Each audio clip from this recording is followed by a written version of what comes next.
हरि ओम. सद्गुरु ओम मालती आई की जय. व्रजभूमीतील भक्तकथामाले मी अनुप्रिता थत्ते तुम्हा सर्वांचं स्वागत करते.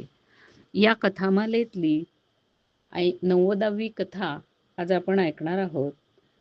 भक्तिमती श्री ललिताबाईजी यांची ही कथा आहे. भक्तिमती ललिताबाई यांचा जन्म साधारण 1874च्या सुमारास क्षत्रिय जातीतील एका भक्त परिवारामध्ये झाला.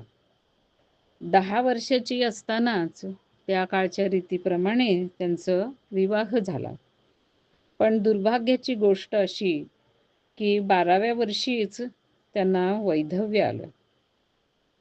वैधव्य आल्यानंतर त्यांचं मन परमेश्वराकडे जास्तच ओढू लागलं. भरतपूर येथील महात्मा चतुर्भुज दासजी हे त्यांच्याकडे नेहमी येत असत.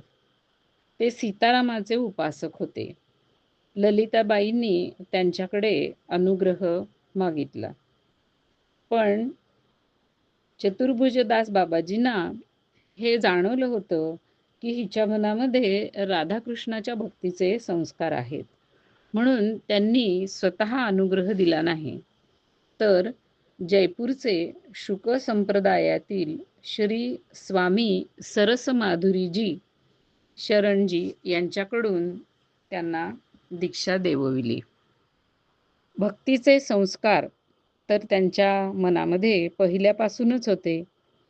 आता वैधव्य आल्यामुळे त्यांचं मन संसारातून अजिबातच उडून गेलं आणि प्रभूच्या भावतापहारी आणि अनंतकोटी चंद्रमांच्या समान सुशीतल अशा चरणविंदाला जाऊन ते कायमसाठी चिकटलं. त्या कायम याच्यानंतर एकांतामध्ये बसत आणि परमेश्वराचं चिंतन करत. परमेश्वराच्या आठवणीने त्यांचं हृदय भरून येई आणि डोळ्यातून प्रेमाश्रू वाहत असत.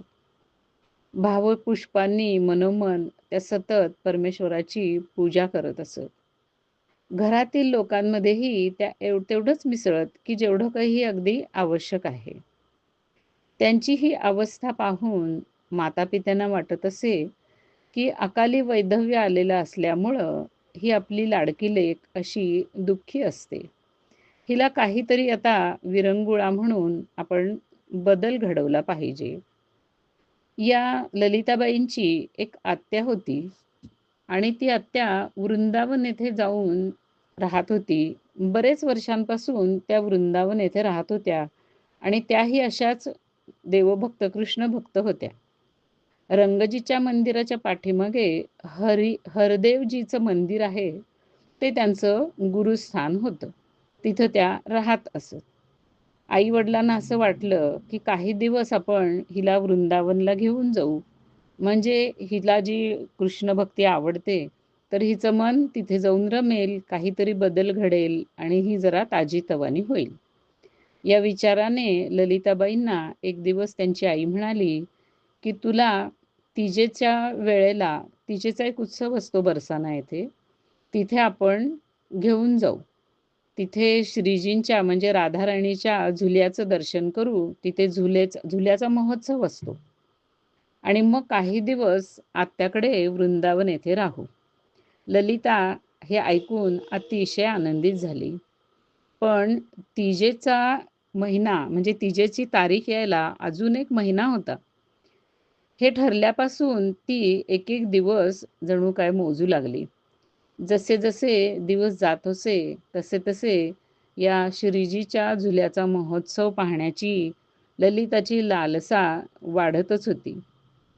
पण घडलं असं की दुर्भाग्याने तीच जवळ आली असताना थोड्याच दिवस आधी तिच्या छोट्या भावाला अचानक बेफाम ताप भरला आणि त्याची अवस्था सारखी जोराने बिघडूच लागली.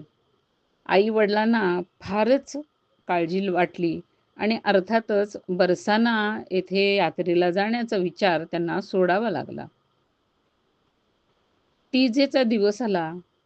इकडे भावाची तब्येत आता अगदी चिंताजनक झाली. घरातले लोक त्याच धावपळीत होते.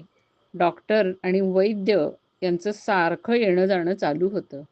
ललिता माडीवरती आपल्या खोलीमध्ये एकटीच बसून रडत होती. तिला बिचारीला दुहेरी दुःख होतं. एक तर आपला भाऊ असा आजारी आहे, त्याचं दुःख, आणि दुसरं म्हणजे आता तिजेच्या उत्सवाला आपण जाऊ शकणार नाही. राधाराणीच्या दर्शनाचं आपलं स्वप्न अपुरंच राहणार, याचं दुःख तर तिला असह्य होत होतं. ती मनातल्या मनात राधाराणीची प्रार्थना करत होती, की झुल्याच्या महोत्सवाच्या पूर्वी माझे प्राण या शरीराच्या पिंजऱ्यातनं कशाही प्रकारे काढून तू तुझ्या बरसानाला मला घेऊन चल. अखेर हळू तो दिवस आला. वेळ जात होता. हळू संध्याकाळ झाली आणि बरसाना येथे श्रीजी झुल्यावर विराजमान होण्याची ती वेळ आली. तो क्षण आला. इकडे ललिताचं प्राणपाखरू या शरीराच्या पिंजऱ्यामध्ये अक्षरशः बाहेर निघण्यासाठी तडफडत होतं. त्या तडफडीनं शेवटी ललिता बेशुद्ध झाली आणि त्याच वेळेला तिच्या मनातल्या निराशेचा काळोख जणू काय चिरत एक विजेसारखा दिव्य असा प्रकाशाचा लोळ तिच्यासमोर पसरला आणि त्या प्रकाशामध्ये तिने एक अनुपम असं दृश्य पाहिलं. तिने पाहिलं की आपण बरसाण्यामध्ये आहोत. श्रीजींचा झुला सजलेला आहे आणि त्याचं दर्शन आपण घेत आहोत. श्रीजी त्या सुंदर झुल्यावरती विराजमान आहेत. अत्यंत सुंदर, मधुर असं हास्य त्यांच्या चेहऱ्यावर आहे आणि अगदी प्रेमळ नेत्रांनी ते आपल्याकडे पाहत आहेत. राधाराणीने संकेताने खूण करून ललिताबाईंना आपल्याजवळ बोलावलं आणि तिच्या हातावरून, तिच्या डोक्यावरून आपला करकमल फिरवला आणि म्हटलं, "झालं? झालं का झुल्याचं दर्शन?" त्याचबरोबर ललिताचं लक्ष गेलं. तिच्या झोपाळ्याच्या दोन्ही बाजूला तिच्या सख्या उभ्या होत्या आणि त्याही अत्यंत प्रेमार्द नजरेने ललिताकडे पाहत होत्या. त्याच क्षणी ललिताची बाह्यचेतना जागी झाली आणि सगळं दृश्य अदृश्य झालं. इकडे खाली तिचा भाऊ जो आजारी होता, त्याच्याही अवस्थेमध्ये आश्चर्यकारकरित्या बदल झाला. त्याचा ताप गेला, शरीर निवलं. हळू तो शुद्धीवर आला आणि थोड्याच दिवसात तो चांगला बरा होऊन हिंडू फिरू लागला. श्रीजींनी असं दर्शन देऊन ललिताची जी काही एक तडफड होती मनाची, ती तर शांत केली. पण ते दर्शन झाल्यानंतर ललिताला आता विरह वेदना आणखीन तीव्रतेने भासू लागल्या. आता बरसाना येथे कायमचं जाण्यासाठी तिच्या मनात हट्ट निर्माण झाला. मी बरसाना येथे जाऊन श्रीजीच्या सेवेमध्ये कायमसाठी राहते, असा हट्ट ती आई-वडिलांजवळ करू लागली. वय लहान होतं. इतक्या छोट्या वयामध्ये, इतक्या लहान वयात आई-वडील हा तिचा आग्रह कसा बरं स्वीकार करतील? त्यामुळे शेवटी ललिताने ठरवलं, की मी बरसाना येथे जाणार नाही, तर वृंदावनात आत्याच्या जवळ राहून तिथे भजन करते. आणि शेवटी कसं तरी तिने आपल्या आई-वडिलांचा होकार मिळवला. ललिताबाई वयाच्या अवघ्या 12व्या वर्षी वृंदावन येथे गेल्या आणि आपल्या आत्याच्या संरक्षणामध्ये राहून भजन साधन करू लागल्या.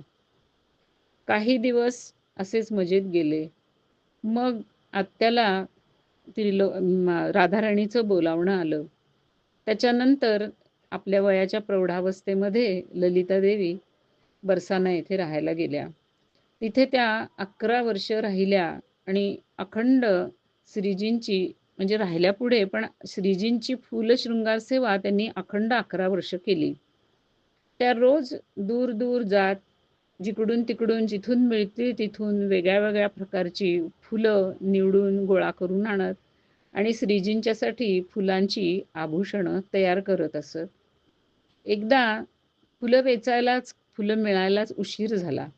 त्यामुळे अर्थातच आभूषणं बनवायला पण उशीर झाला. मंदिराच्या बाहेर व्हरांड्यात बसून ललिता देवी शृंगार बनवत होत्या. त्याच वेळेला एक सखी त्यांच्या जवळ आली आणि म्हणाली, "खूपच उशीर झाला आज. अजून लाडलीचा शृंगार नाही बनला." असं म्हणून जे काही आभूषणं तयार झाली होती, ती ठेवलेली टोपली तिने हातात घेतली आणि ती निघून गेली. ललिताबाई अत्यंत चकित होऊन तिच्या रूपमाधुरीकडे आणि तिच्या दिव्य वेशभूषेकडे पाहतच राहिल्या. एक 2-4 पावलं ती गेली आणि अदृश्य झाली. अशा प्रकारे श्रीजींच्या सेवेतला हा आणखीन एक मेवा या ललिता देवींना तिथे मिळाला. त्यांना राधासखीचं प्रत्यक्ष उघड्या डोळ्यांनी दर्शन झालं. ललिताजी ह्या भरतपूरचे जे महात्मा होते, चतुर्भुज दासजी, यांना अतिशय मानत असत. त्यांचा खूप प्रभाव होता ललिताजींवरती. त्या त्यांच्याप्रती गुरुभाव ठेवत. पण साधना मात्र आपल्या दीक्षागुरू सरसमाधुरीजी यांनी सांगितलेल्या रीतीनुसार सखीभावाने करत असत आणि सखीभावाचं चिंतन करत असत. जयपूरमध्ये जेव्हा चतुर्भुज दासजी हे श्री शुकदेवजी महाराज आणि शुक संप्रदायाचे आचार्य श्री चरणदासजी महाराज वगैरे लोकांचे वेगवेगळे उत्सव आयोजित करत असत, त्या उत्सवांना ललिता देवी आवर्जून जात असत. ललिता माधुरी या टोपणनावाने त्यांनी अनेक पदरचना केलेल्या आहेत. अनेक बधाईची म्हणजे स्तुतीची पदं त्यांनी लिहिलेली आहेत. त्यातील सरस माधुरीजी ह्या आपल्या सद्गुरूंच्या जन्मदिवसावरती त्यांनी एक पद रचलेलं आहे. आज बधाई को दिन नीको, प्रगटी सरस माधुरी सुखनिधी, सब रसिकन को टीको, स्वयं स्वरूप श्याम श्यामा को, लीनो जन्म अली को, मंगल साज सजे सब आलिंगन, भयो भावतो जी को, जग के जीव उदाहरण कारण, मेटयो दोष कली को, रंग महल में बजत बधाई, नृत्य होत युवती को, ललित माधुरी तन मन बारी, भयो मनोरथ हिय को. अशा प्रकारे अनेक सुंदर रचना त्यांनी केलेल्या आहेत. श्री सरस माधुरीजी यांच्यामुळेच अजमेरचे मुसलमान भक्त श्री सनम साहेब यांच्याशी ललिताजींचा संपर्क झाला. हे श्री सनम साहेब राधाष्टमीचा उत्सव अजमेर येथे मोठ्या प्रमाणावर साजरा करत असत. त्या उत्सवाला बऱ्याच वेळेला ललिता देवी जात असत. एकदा जेव्हा त्या 70 वर्षाच्या होत्या, तेव्हा त्या तिथे गेलेल्या होत्या. मग अजमेरच्या काही भक्तांना घेऊन त्या श्रीनाथद्वारे इथे दर्शनासाठी गेल्या. हे सगळे लोक जेव्हा मंदिरापाशी पोचले, त्यावेळेला साधारण पहाटेचे 4 वाजलेले होते. त्यामुळे मंदिराचे दार अजून बंद होतं. सगळेजण मंदिराच्या बाहेरच्या दालनामध्ये बसले आणि दार उघडण्याची प्रतीक्षा करू लागले. त्याच वेळेला ललिताजींना साधारण एक 8-10 बालक या त्या दालनामध्ये लपाछपी किंवा पकडापकडीसारखा खेळ खेळत आहेत असं दिसलं. त्याच्यामध्ये एक नील वर्णाचा आणि एक गौर वर्णाचा अशी अतिशय 2 सुंदर बालकं त्यांना दिसली आणि त्यांच्या त्या अलौकिक रूपाने, त्या अलौकिक दर्शनाने त्या मूर्छित झाल्या. काही वेळाने जेव्हा त्या सावध झाल्या, तेव्हा मंदिराची दारं उघडलेली होती. आत जाऊन त्यांनी श्रीनाथजींचं दर्शन घेतलं.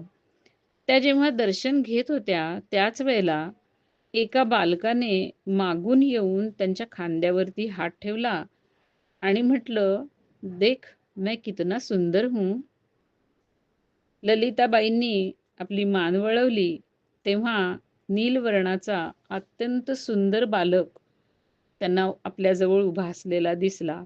याच बालकाला त्यांनी मगाशी त्या दालनामध्ये पळापळी करताना पाहिलेलं होतं.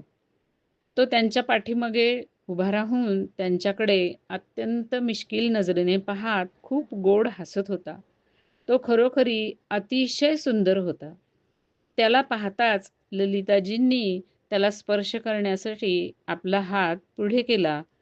त्याच वेळेला तो अंतर्धान झाला आणि ललिताजी पुन्हा मूर्छित झाल्या.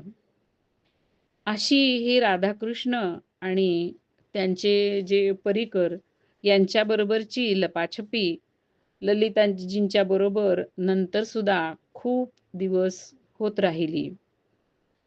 अक्षरशः त्या 84 वर्षाच्या होईपर्यंत हा लपाछपीचा खेळ थोड्या-थोड्या अंतरांनी त्यांच्याबरोबर कृष्ण नेहमीच खेळत असे. अखेर त्याची केव्हा झाली, तर जेव्हा हे पार्थिव शरीर कायमचं सोडून त्याच्या नित्यनिकुंजमध्ये ललिताजींनी त्याचा हात धरून प्रवेश केला. तोपर्यंत हा मधुर लपाछपीचा खेळ चाललेलाच होता आणि त्याचा अंत श्रीकृष्णाच्या बरोबर त्याच्या नित्यसेवेमध्ये जाण्यामध्ये झाला. हरी ओम.